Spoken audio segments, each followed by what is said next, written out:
Salut les espionnes. Et c'est toi. Salut les espions, bienvenue dans La Promesse est pour vous. Cette semaine est placée sous le hashtag Ephésiens 5:32 où on parle justement de la dimension spirituelle du couple, de comment trouver le bon conjoint ou la bonne compagne et pouvoir demeurer ensemble à la dimension de Christ et l'Église. Hier, on a parlé justement de ce cercle vertueux, que mieux comprendre le couple, c'était mieux comprendre Christ et l'Église. Mieux comprendre Christ et l'Église nous permettait de mieux comprendre le couple. Aujourd'hui, on aimerait s'attarder dans un chapitre qui est le chapitre de Genèse 24. On vous invite à le lire, il est assez long. Donc on ne va pas le lire entier dans la vidéo afin de faire court. Mais c'est le chapitre qui parle du mariage entre Isaac et Rebecca. Dans ce passage, j'aimerais vous lire deux versets qui m'ont beaucoup parlé. Donc dans le contexte, le serviteur d'Abraham part pour chercher une épouse. Il fait une prière, il dit voilà, Seigneur Dieu, Dieu de mon maître Abraham, conduis-moi auprès d'une épouse qui sera l'épouse que tu as choisie pour son fils Isaac. Et voilà ce qu'il est dit au chapitre 24, verset 15.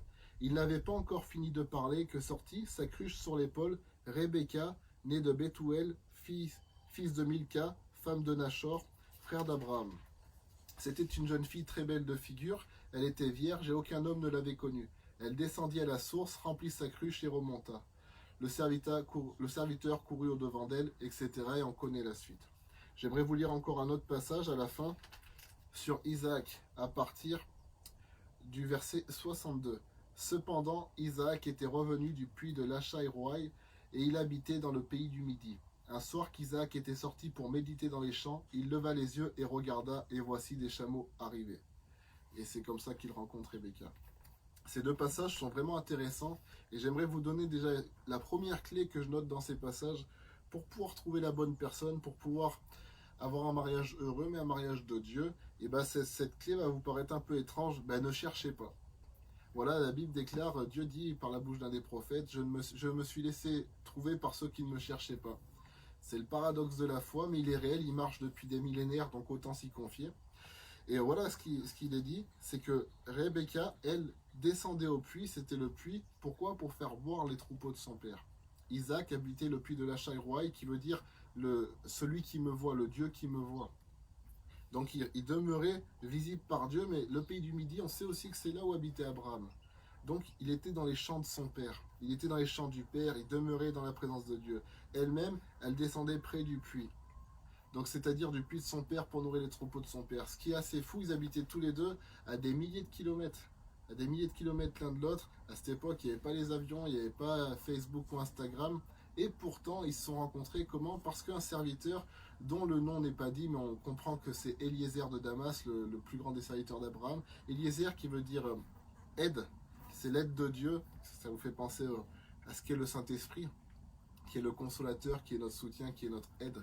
Et ben, le Saint-Esprit est allé chercher ces deux personnes et les a rassemblées. Pourquoi? Parce que les deux ont été trouvés dans le champ de leur Père. Et j'aimerais vous encourager à demeurer dans le champ de Dieu, à dire voilà, tu es Seigneur Dieu, moi je me tiens devant toi, le Dieu qui me voit, toi tu me vois, tu vois toutes choses, et ben je me consacre à ton service. Le temps voulu, voilà, lorsque Isaac a rencontré Rebecca, il n'a pas été fermé lorsqu'on lui a mis Rebecca, il a dit ok, d'accord, bien sûr. Il n'était pas fermé à l'idée du couple, il était ouvert à cette idée, mais il ne se préoccupait pas. Il cherchait le royaume de Dieu et sa justice avant tout. De la même manière, Rebecca, elle est tout de suite partie. Mais pourtant, on l'a jamais vu faire une fugue pour aller trouver un homme. Elle est demeurée, elle a dit voilà, quand le Seigneur Dieu me conduira, j'irai. Et c'est ce qui s'est passé. Et j'aimerais vous encourager à demeurer là-dedans, à demeurer dans le champ du Père. Malheureusement, on voit souvent dans nos milieux chrétiens ou dans d'autres, mais nous on parle de l'Église parce que c'est là où on est établi. On n'est pas établi sur le monde, on est établi dans l'Église. Et dans l'Église, malheureusement, on voit souvent des personnes courir depuis des années après le couple sans jamais être en couple. Et c'est vraiment triste, même pour nous, ça crée de la peine. Pourquoi? Parce que tout simplement, je pense que c'est pas la bonne solution. Cherche le royaume de Dieu et sa justice, demeure dans le champ du Père, en temps voulu, Dieu te conduira. Et Dieu conduira un époux auprès de toi, et il te conduira auprès d'un époux si tu es une femme. Si tu es un homme, il t'amènera l'épouse. Tout simplement, sois prêt à accepter la personne que Dieu t'amènera. Voilà pour ma part, demeurer dans le champ du Père, c'est la première clé, je pense, pour vraiment trouver un couple selon Dieu. Et je pense que ce qui est important aussi de noter, c'est que c'est en demeurant dans le champ justement que tu vas pouvoir trouver la bonne personne. C'est dans le champ en fait que sont les ouvriers du Seigneur. Et le but de tout chrétien, c'est de se marier avec quelqu'un qui œuvre aussi pour Dieu, qui œuvre pour le Seigneur. Et c'est dans le champ que tu vas pouvoir trouver cette personne-là. Et en réalité, ne crains pas de ne pas trouver la bonne personne parce que tu es trop concentré à servir le maître. C'est pas comme ça que ça se passe. C'est pas parce que tu es trop concentré sur ta mission que tu ne verras pas ce qui se passe autour et que tu ne pourras pas trouver la bonne personne. Au contraire, c'est dans cette dimension-là que tu vas pouvoir trouver la bonne personne, la personne qui te correspond et qui travaille dans le même champ que toi. Qui te permettra aussi d'éviter des erreurs, de te retrouver quelqu'un qui n'a pas du tout la même mission que toi, qui va dans un chemin opposé. Et en cherchant à travailler vraiment pour Dieu dans ton champ, tu vas rencontrer la bonne personne. Pourquoi ? Admettons que tu es ici, la personne qui est la bonne personne pour toi se trouve ici, vous travaillez dans le même champ et vous devez aller au bout de la même allée qui se situe ici. Et cette allée mène à Dieu, mène à la vie en Christ.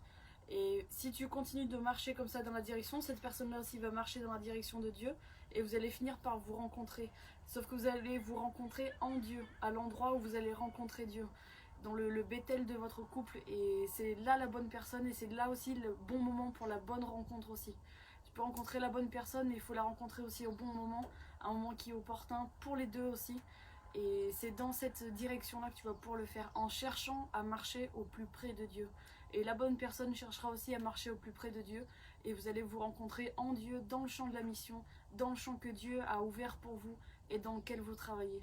Donc je vous encourage vraiment tout simplement à continuer de travailler dans le champ que Dieu a ouvert pour vous et à toujours fixer vos regards sur Jésus, fixer vos regards sur le but, la destinée que vous avez. Et vous allez rencontrer la bonne personne sur le bon chemin, celui qui vous mènera encore plus près de Dieu, encore plus près de Jésus-Christ. Amen. C'est vrai ce que dit Lydie, si vous constatez bien, il est bien marqué qu'Isaac revenait du puits de celui qui le voit. Donc il a été pris auprès d'un puits. Et on voit que Rebecca aussi a été prise auprès d'un puits. C'est-à-dire que Dieu les a pris dans le même champ de mission, bien que ce champ de mission, géographiquement, soit éloigné l'un de l'autre. Mais en réalité, ils œuvraient vers le même but. Et bien, si toi, tu œuvres pour le but de Dieu, Dieu prendra une personne pour toi qui œuvre pour son but. Et c'est vraiment une clé importante. Demeurer dans le champ du Père. Le Père, c'est Dieu. Hein. Je te dis pas d'aller travailler dans l'entreprise de maçonnerie de ton Père, si c'est pas ta volonté, de ton Père physique. Mais demeurer dans le champ de Dieu. Comme l'a très bien dit Lydie, c'est dans le champ que se trouvent les ouvriers pour la moisson. Et voilà, aujourd'hui, Dieu est préoccupé par la moisson. Et comme disait Jésus, mon Père agit jusqu'ici, donc moi aussi j'agis. Si tu veux que Dieu te donne un époux, il faut que tu sois près de Dieu, et Dieu est dans le champ tout de suite. Donc rentre dans le champ d'action, le champ de mission, et tu verras que tout le reste se débloquera au plus vite. Et tout simplement parce que tu auras déjà développé cette relation avec l'époux qui est Jésus. Et tu seras déjà comblé finalement. Tu n'auras pas un mari ou une femme pour te combler. Ça sera simplement une aide pour aller plus loin dans la mission parce que tu seras déjà comblé. Parce que tu puis tout par celui qui te fortifie. Celui qui te fortifie, pour moi, c'est pas Lydie. Pour Lydie, c'est pas Fabien. C'est Jésus-Christ qui est au milieu de nous. Et finalement, c'est lui qui nous fortifie. C'est lui qui nous comble. Et le reste est là pour rajouter de l'aide, rajouter de la force. Et pour bien d'autres choses aussi, bien entendu.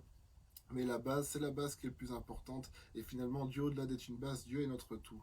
Et je vous invite à rentrer dans cette révélation-là. Demeurer dans le champ du Père, être dans le champ du Père, la théorie du triangle, comme dirait le pasteur Pierre.